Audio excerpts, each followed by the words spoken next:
કેવીની class YouTube ચેનલમાં આપ સરે મિત્રોનું હું દિલથી સ્વાગત કરું છું। આજે વિદ્યાર્થી મિત્રો વાત કરવાના છીએ ધોરણ 7માં આપણી નવીન સ્વાધ્યાયન પોથી જે આપવામાં આવેલી છે તેમાં સંસ્કૃત વિષયનો પાઠ નંબર 8 સમયઃ, જે વિદ્યાર્થી મિત્રો તમને ભાગ નંબર 3ના પાના નંબર 117થી 119 ઉપર મળી જશે, જેનું આપણે આ વિડીયોમાં સચોટ, સાચું અને સંપૂર્ણ સોલ્યુશન જોવાના છીએ। તો ચાલો વિદ્યાર્થી મિત્રો વિડીયોની શરૂઆત કરીએ। તેના પહેલાં તમે ખાસ ચેનલમાં નવા આવેલા હશો તો ચેનલને મિત્રો અવશ્ય સબસ્ક્રાઈબ કરી વિડીયોને લાઈક અને શેર કરવાનું પણ ન ભૂલતા। સંસ્કૃત વિષયનો પાઠ નંબર 8 સમયઃ, જેમાં પ્રશ્ન 1 છે, નીચે આપેલા શબ્દોની સુવાચ્ય અક્ષરે લખો।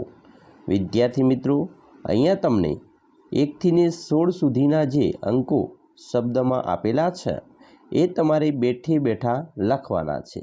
જેમાં અહીંયા તમને શબ્દો આપેલા છે 1, દ્વિ, ત્રિ, ચતુર, પચ્છ, ષડ, સપ્ત, અષ્ટ, નવ, 10, એકાદશ, દ્વાદશ, કટી, સપાદ, સાર્દ્ર અને પાદોન। તો આ સુવાચ્ય અક્ષરે લખવાનું છે। પ્રશ્ન 2, સંસ્કૃતમાં સમય દર્શાવો। મિત્રો અહીંયા 5 વાગ્યા છે તો તેમાં પચ્છવાદનમ આવી રીતે લખાય। અહીંયા 3:30 વાગ્યા છે તો સાર્ધ ત્રીણી વાદનમ।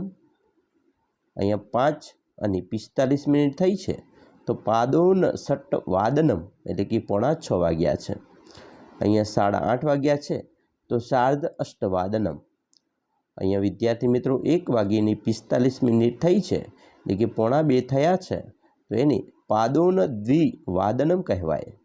અહીંયા મિત્રો 6:15 થયા છે તો એને સપાદ સટ્ટવાદનમ કહેવામાં આવે છે। તો આપણે સંસ્કૃતમાં સમય ઓળખ્યો। હવે પ્રશ્ન 3 જોડકા જોડવાના છે, જેમાં જોડકું પહેલું છે પાદોન 10 વાદનમ, 9:30 વાગ્યા। તો અહીંયા તમે જોડી શકો છો જોડકું જે જોડેલું છે। એના પછી સપાદ અષ્ટવાદનમ, તો 8:15 વાગ્યા છે તો એના માટે આ જોડકું છે। ત્રીજું સાર્ધ 10 વાદનમ, 10:30 વાગ્યા માટે આ જોડકું બને છે। પાદોન સદ્વાદન વાદનમ, તો એના માટે મિત્રો અહીંયા 5:45 વાગ્યા માટે આ જ બને છે। જ્યારે ત્રિવાદનમ 3 વાગ્યા છે તો એ ઘડિયાળ મિત્રો અહીંયા તમને પહેલા નંબરની બતાવેલી છે, જે આપણે આવી રીતે જોડકા બનાવ્યા। પ્રશ્ન 4, ઘડિયાળમાં સમય દર્શાવો। પહેલું છે સાર્ધ ત્રિવાદનમ, તો 3:30 વાગ્યા, તો એને મિત્રો આપણે આ રીતે બતાવીશું ઘડિયાળમાં સમય। એના પછી સપાદન વાદનમ, બરાબર, તો અહીંયા મિત્રો આપણે એને વગાડીશું, બરાબર, 9:15। પછી પાદોન એકાદશ વાદનમ, બરાબર, 11:15 થયા છે તો એને આ રીતે વગાડીશું। ચતુર્વાદનમ 4 વાગ્યા છે અને સાર્ધ સપ્તવાદનમ 7:30 વાગ્યા છે, તો આ રીતે આપણે ઘડિયાળના કાંટા બતાવીશું।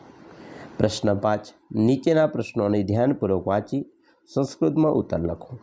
પહેલું છે, જો રાધાની ઘડિયાળમાં હમણાં 6 વાગ્યા છે તો 1 કલાક બાદ તેણીની ઘડિયાળમાં કેટલા વાગ્યા હશે? શબ્દ તથા અંકમાં લખો।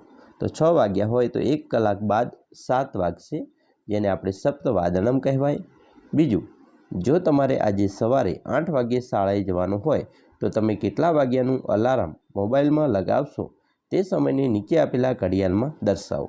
તો મિત્રો આપણે 1 કલાક વહેલા ઉઠીશું, એટલે કે 8 વાગ્યે ઉઠવાનું હોય, જવાનું છે શાળાએ, તો આપણે 7 વાગ્યાનું અલાર્મ મૂકીશું, જેને સપ્તવાદનમ કહેવાય છે।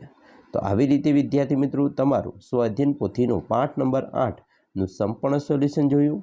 આશા રાખીએ છીએ તમને આપણા વિડીયો ખૂબ જ ઉપયોગી નીવડશે અને ખાસ વિડીયો ગમે હોય તો મિત્રો લાઇક, શેર અને સબસ્ક્રાઈબ કરવાનું પણ ન ભૂલતા।